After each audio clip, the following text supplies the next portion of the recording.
Oke, assalamualaikum. Di video yang ke-8 ini, Ibu akan menyampaikan materi tentang aturan sinus, aturan kosinus, dan luas segitiga. Oke, yang pertama kita bahas dulu tentang aturan sinus.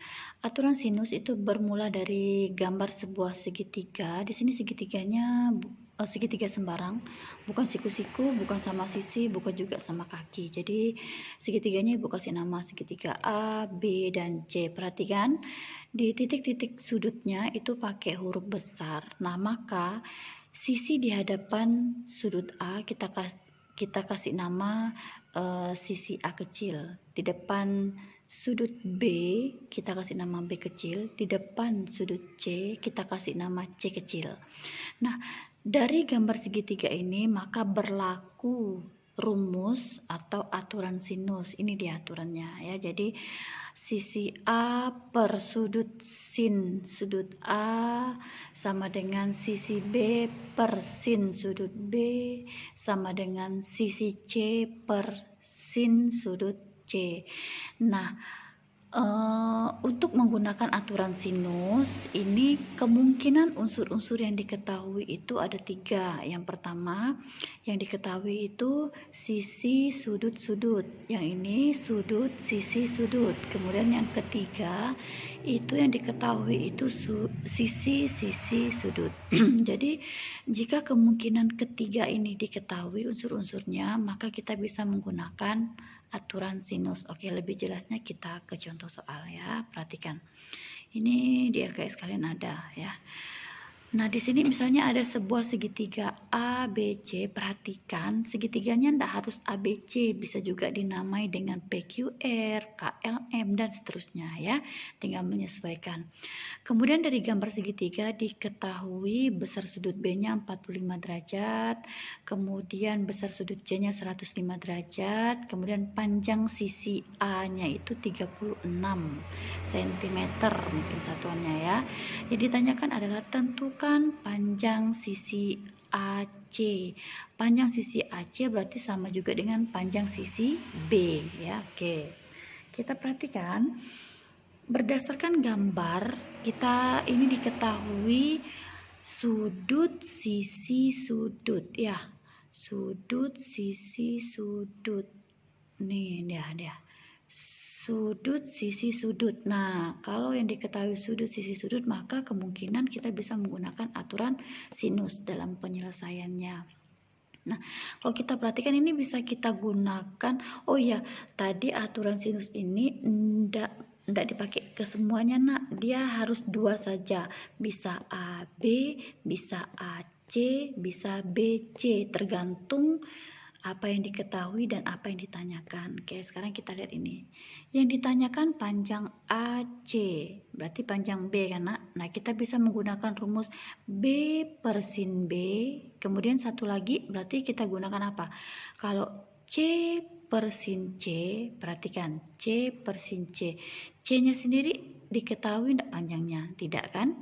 Kemudian sin 105 itu kan tidak istimewa, maka kita susah untuk mencari nilainya. Kalau begitu berarti bagian C-nya tidak dipakai, maka kita akan menggunakan yang A.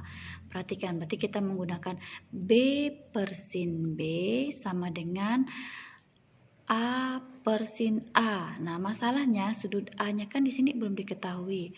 Gampang, kita cari dulu berapa besar sudut A. Nah, jumlah semua sudut segitiga itu kan 180.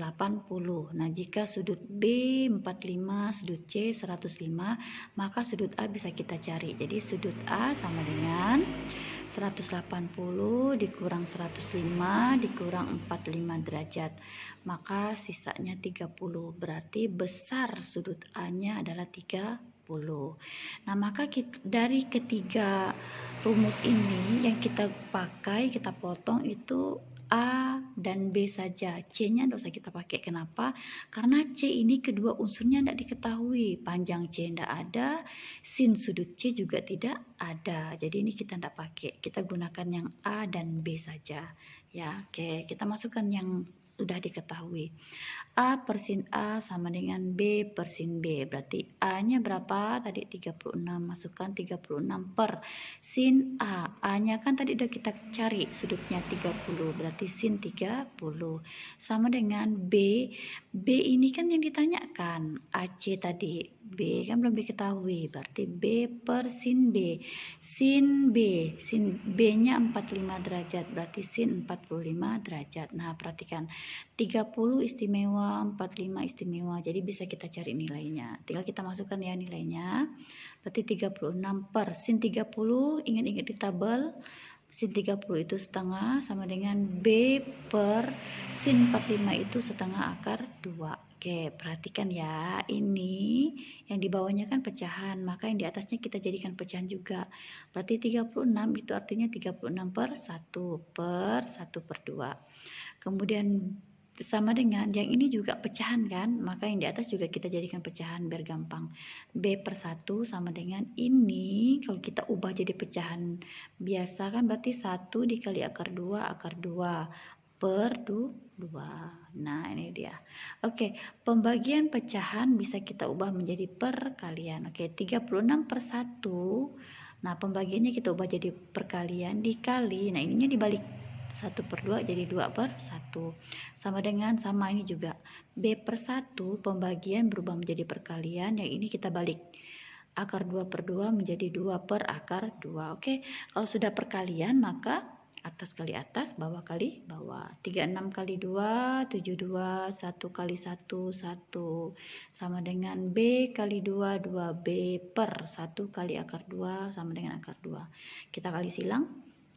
Oke, kali silang 1 dikali 2B sama dengan 2B sama dengan 72 dikali akar 2 itu 72 akar 2.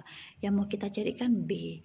Berarti B sama dengan 72 akar 2 dibagi 2. Oke, 72 dibagi 2 kan bisa 36. Maka hasilnya adalah 36 akar 2. Nah, B kecil itu kan sama dengan AC. Nah, kalau begitu panjang AC-nya sudah ketemu, yaitu 36 akar 2. Oke, kita pending sebentar. Ini aturan sinus sudah selesai, nanti Ibu pindah ke aturan kosinus ya. Oke, kita lanjut ke aturan kosinus. Aturan kosinus sama, segitiga yang digunakan sama seperti aturan sinus tadi. Nah, maka aturannya berbeda, ya jelas berbeda. Tadi kan sinus, sekarang kosinus. Nah, aturan kosinus itu berlaku, perhatikan. A, kalau mencari sisi A itu rumusnya A kuadrat sama dengan, sisanya kan BC, kan? Berarti A kuadrat sama dengan B kuadrat tambah C kuadrat dikurang 2 kali yang tersisa kan tadi BC dikali cos A. Cos A itu berarti sudut yang ditanyakan di sini. Nah, dengan pola yang ini sudah ada, kalian bisa menurunkan dua rumus yang lain. Nah, itu kalau A kuadrat. Kalau B kuadrat yang ditanyakan, B yang ditanyakan, maka yang berlaku kalau B-nya diambil kan berarti sisa A dan C, kan? Berarti mengikuti yang di atas, berarti A kuadrat tambah C kuadrat dikurang 2 kali AC dikali cos B. Yang ditanyakan kan B. Oke, kalau begitu kalian juga bisa menurunkan yang C. Gimana kalau yang C yang ditanyakan? Berarti C kuadrat sama dengan, nah kalau C-nya diambil berarti yang tersisa A dan B. Berarti A kuadrat plus B kuadrat dikurang 2AB dikali cos C. Sebenarnya penurunan rumus ini tidak segampang itu. Rumit mencarinya sampai bisa menemukan aturan kosinus. Cuman kan karena keterbatasan kita, Ibu langsung tampilkan rumus jadinya. Nah, seperti aturan sinus, di aturan kosinus juga kemungkinan unsur-unsur yang diketahui itu ada. Nah, di aturan kosinus ini hanya 2. Kemungkinannya sisi, sudut sisi yang diketahui atau sisi. Nah, kalau ini yang diketahui kita bisa menggunakan aturan kosinus. Oke, kita ke contoh soal. Baik, di sini ada contoh soal segitiga PQR diketahui. Nah, kita kasih nama kan, kalau di depan sudut Q itu Q kecil nama sisinya. Kalau di depan sudut R berarti R kecil nama sisinya. Kalau di depan sudut P itu berarti P kecil nama sisinya. Nah, diketahui di sini sudut P-nya 120 derajat, kemudian panjang sisi R-nya 6, panjang sisi Q-nya 4. Kalau kita perhatikan ini sisi sudut sisi kan tuh, sisi sudut sisi. Maka kita akan menggunakan aturan kosinus. Yang ditanyakan berapakah panjang QR? Berarti QR sama dengan P kecil. Ya udah, kita langsung masukkan, ikuti aturan kosinus yang di atas. Hanya saja ini sisinya diubah. Kalau tadi ABC, sekarang PQR. Gampang kan? Oke, yang ditanyakan P. Nah, kita berarti P kuadrat. Yang tersisa kalau P-nya diambil kan Q dan R. Karena, nah kita ikuti rumus di atas.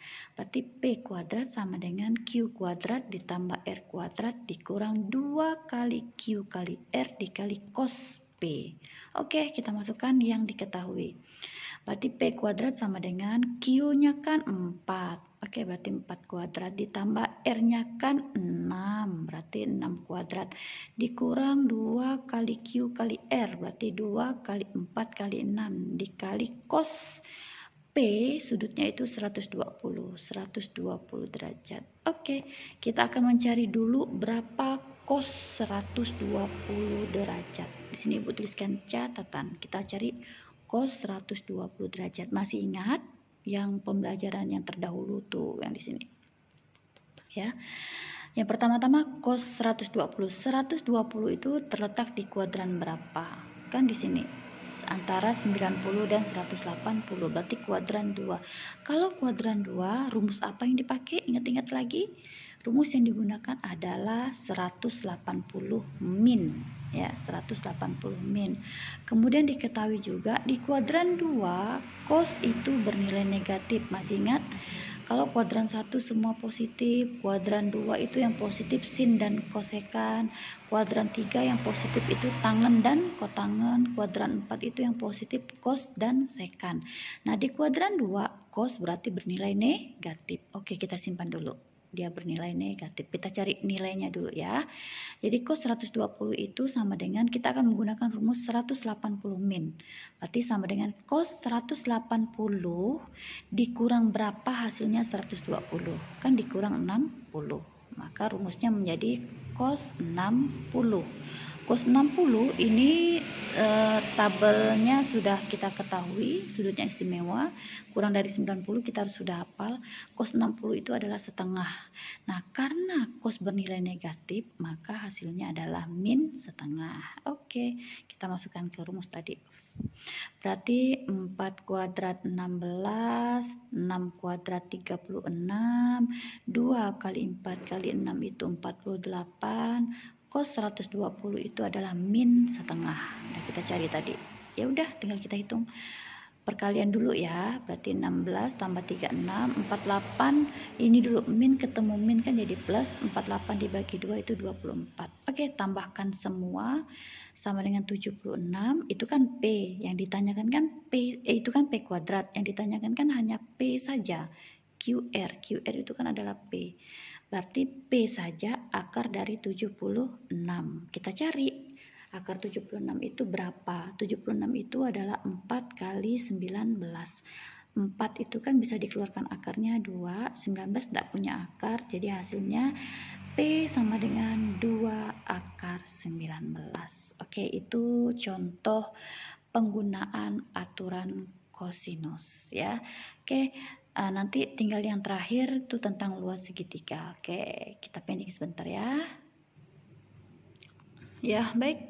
Materi kita yang terakhir di video ini yaitu tentang luas segitiga. Baik, selama ini kalian tahu bahwa rumus luas segitiga itu setengah kali alas kali tinggi, ya, dari SD itu yang kalian ketahui. Nah, sekarang harus terbuka lagi matanya karena luas segitiga tidak hanya itu. Nah, luas segitiga itu rumusnya bisa banyak. Oke. Nah, tergantung yang diketahui unsurnya apa saja. Nah, jika yang diketahui itu 2 sudut dan 1 sisi, maka rumus yang berlaku ini. Ya, segitiganya sama dengan yang aturan kosinus dan sinus tadi ya. Nah, ini dia. Kalau yang diketahui dua sudut dan satu sisi, maka rumus luas segitiganya ini. Kemudian yang berikutnya, jika yang diketahui itu panjang ketiga sisinya, maka rumus luasnya seperti ini. Oke, yang akan Ibu contohkan adalah yang B. Karena apa? Karena yang keluar di ulangan yang ini ya. Jadi biar tidak banyak-banyak, Ibu langsung saja fokus ke bagian B. Nah, contoh di sini ada soal cerita. Segitiga ABC mempunyai panjang sisi AB 10 cm, BC-nya 4 cm, dan AC-nya 12 cm. Pertanyaannya, tentukan luas segitiga ABC tersebut. Oke, kita buat sketsanya dulu. Segitiga ABC, panjang AB-nya 10, ini 10, panjang BC-nya 4, BC-nya 4, kemudian AC-nya 12. AC-nya 12. Nah, seperti tadi kita kasih nama, di depan sudut B berarti B kecil, di depan sudut A kecil, di depan sudut C kecil. Oke. Nah, perhatikan rumus luas segitiga jika panjang ketiga sisinya diketahui. Itu adalah akar dari S. S ini adalah setengah dari keliling. S itu adalah setengah dari A tambah B tambah C. Nah, ya berarti S itu setengah dari keliling segitiga. Nah, ini rumusnya. Akar dari S dikali S dikurang A dikali S dikurang B dikali S dikurang C. Ya udah, tinggal kita masukkan ke rumus. Baik, kita cari dulu nilai S-nya. S itu kan setengah dari keliling. Ingat waktu waktu SD mencari keliling segitiga itu kan dengan menambahkan ketiga sisinya. Berarti S sama dengan setengah dikali A tambah B tambah C. Berarti S sama dengan setengah dikali A-nya 4, B-nya 12, C-nya 10. Jadi setengah dari 26 itu adalah 13. Berarti nilai S-nya adalah 13. Oke, tinggal kita masukkan ke rumus. Luas segitiga sama dengan akar S. S-nya 13. Berarti 13 dikurang A kita 4. Kemudian 13 dikurang B kita 12. 13 dikurang C kita adalah 10. Oke, tinggal kita masukkan. Berarti hasilnya 13 dikali, ini 13 dikurang 4, 9. 13 dikurang 12, 1. 13 dikurang 10, 3. Nah, kalian kalikan semua, hasilnya 351. Kita cari akar 351. Itu 9 kali 39. 9 kan dikeluarkan akarnya 3. Akar dikali dengan akar 39.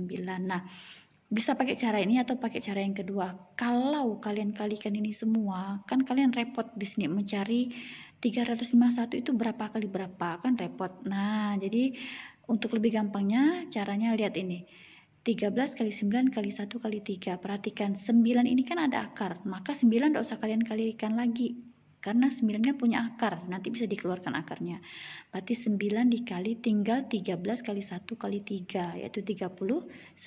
Maka akar 9 itu 3, 39 itu tak punya akarnya. Berarti 3 kali akar 39. Lebih gampang yang ini ya, dibanding yang ini. Kemudian kita kalikan semua, habis itu cari akarnya. Agak bingung.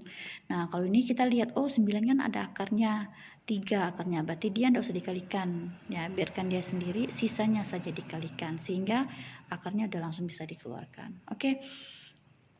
Itu materi video 8. Ini Ibu tidak kasih tugas, cuman ketiga materi ini ada nanti di ulangan umum ya nak ya, hati-hati. Ibu tidak kasih latihan biar tidak terlalu banyak tugas kalian. Oke, masih ada satu video lagi yang terakhir ya, video 9. Itu udah habis berarti materi kita. Baik, nanti Ibu lanjutkan ke video 9. Oke, assalamualaikum.